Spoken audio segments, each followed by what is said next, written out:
mister. See what we can do for you. And here we are. Enjoy the journey. That's gonna have to do for now.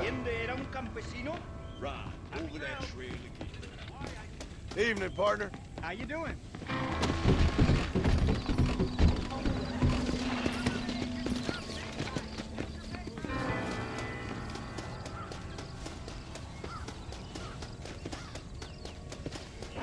You need a ride, sir?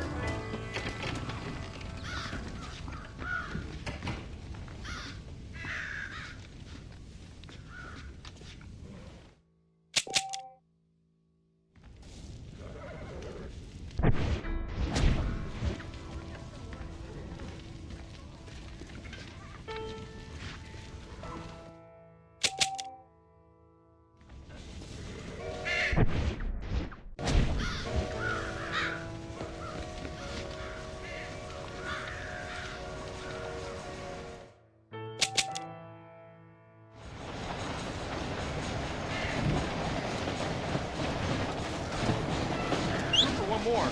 You need a ride. Come!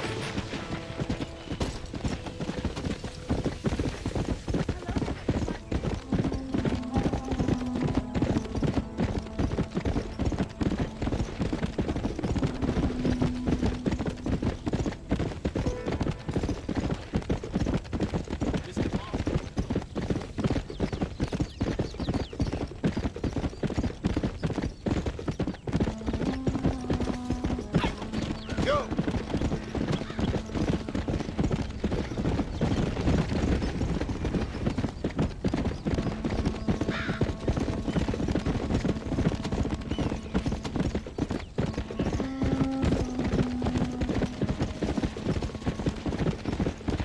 Let's go!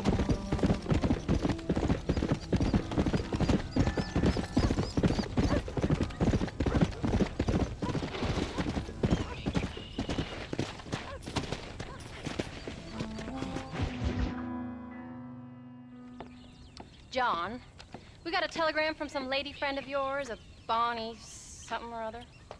Something you ain't telling me? Bonnie McFarland. She's a friend. Saved my life when I went after Bill and nearly got myself killed again. Oh, and now you two's in the habit of sending each other letters. How very nice. It weren't nothing like that. What's it say? I don't know. I can't... Well, you know I can't read. Give it here. You read that thing out loud? I ain't hiding nothing. Dear Mr. Marston, stop.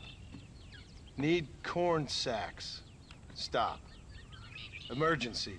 Stop. Weevils and moths ate entire county supply. Stop. Can you help?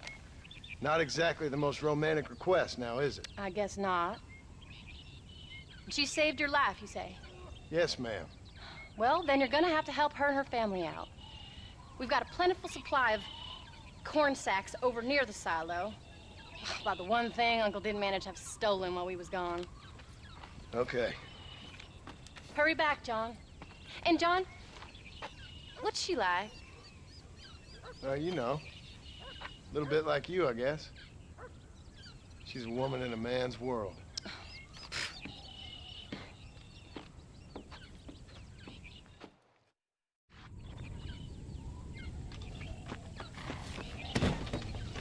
John, wait!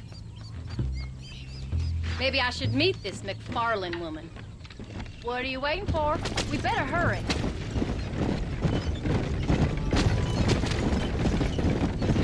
I don't think I can let you go off again without me. Fair enough. I'm glad of the company. You only had to ask.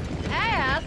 I was waiting for you to ask me. I thought you'd want to keep an eye on the boy. Oh, while you were off cavorting with cowgirls in the next county?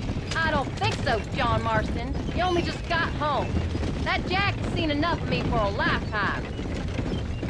So, is she married? This Bonnie McFarland? No. What does she look like? I don't know. Pretty normal, I suppose. Normal? What? Normal like me? No. Normal as in 2 eyes, mouth, nose, that kind of normal. Besides, ain't no woman fine as you. A little flattery. Now we're finally getting somewhere. If you find yourself in a hole, the first thing to do is stop digging. Another pearl of wisdom from John Marston. I sure do miss those. I never took you for the jealous type, Abigail. I ain't jealous so much as curious. You heard what she wrote. It's just some corn. She saved my life, and she was decent enough to me, so I owe her this much at least. How did she save your life anyway? She found me half dead on the side of the road and took me to the doctor. Most folks would have left me there.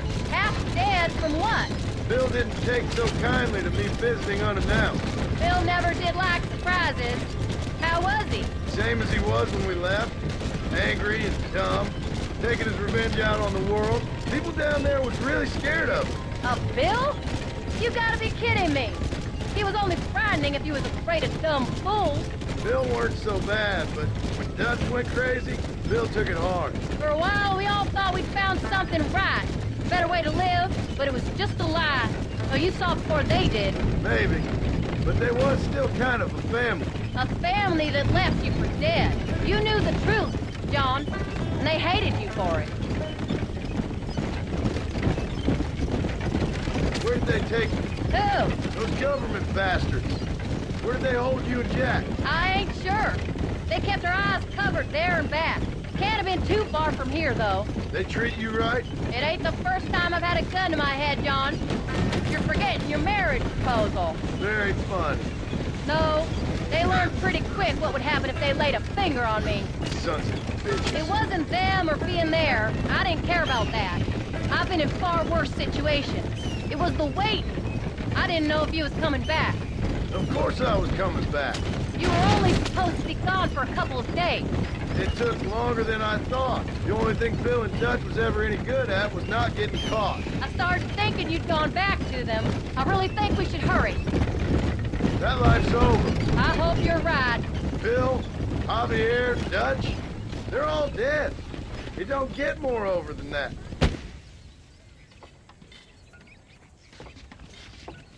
You came. Thank you so much. We lost the entire harvest. Miss McFarland, I'd like you to meet my wife, Abigail. Oh, ain't you quite the gentleman all of a sudden? It's a pleasure to meet you, Mrs. Marston. Likewise.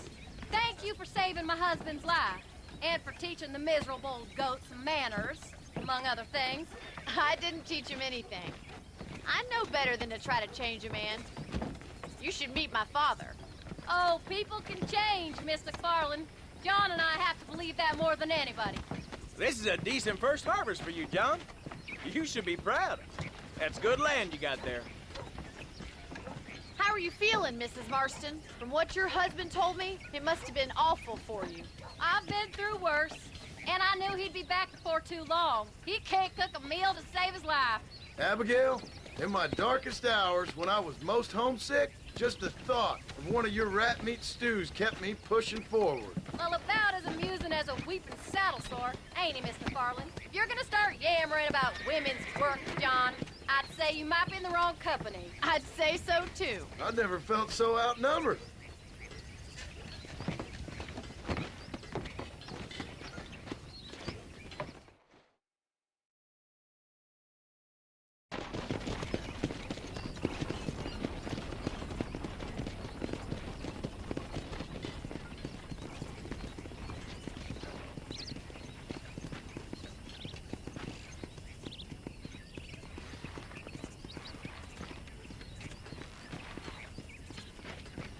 Ma'am?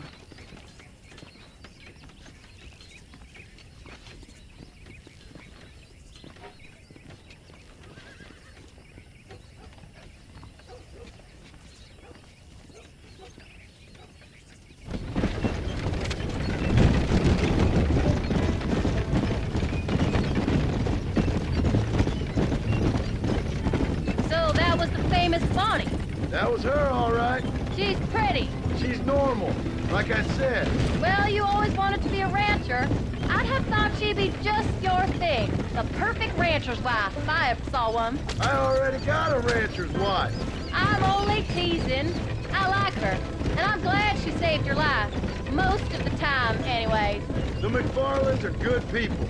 She did blush redder than a shepherd's sunset when she saw you, though. I have that effect on women. You've clearly had one too many blows to the head. You ain't wrong about that, Mrs. Marston.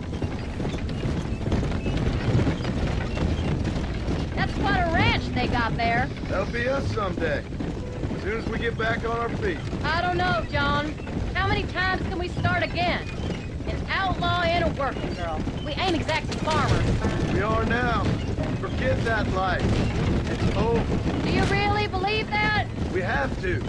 It's the only way we'll ever have a future. The life we led, that doesn't go away. It's never over. You think those government men are just gonna leave us alone now? The old gang's dead. I did what they asked. And that's it? A life tried, forgiven? We're back together, ain't we? Until they decide you owe them something else. Sometimes I think I was the stupid one for believing I could get out. Maybe Dutch, Bill, and Javier were just being honest with themselves. You ain't perfect, John, and I sure ain't. But you're better than they are, than they were. Maybe we can't change. But we gotta try, for Jack's sake. Even if we have to start again 100 times. It's better than going back to what we were. How's Jack doing? Angry, upset. He's been through a lot. I hope he's gonna be all right. It's gonna take time. For a while, his world was safe.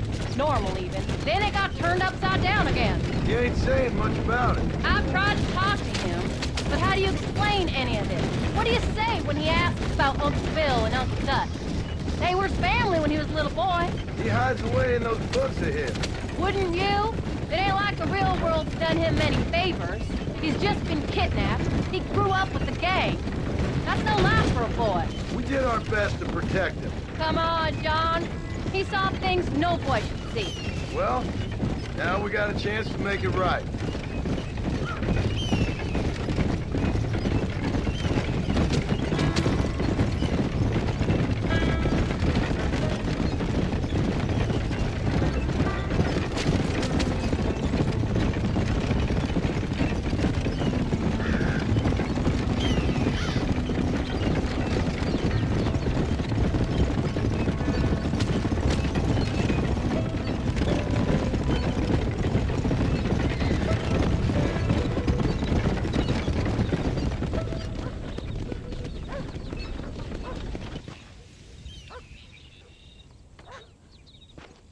We did good today, John. I guess I better go fix us something to eat.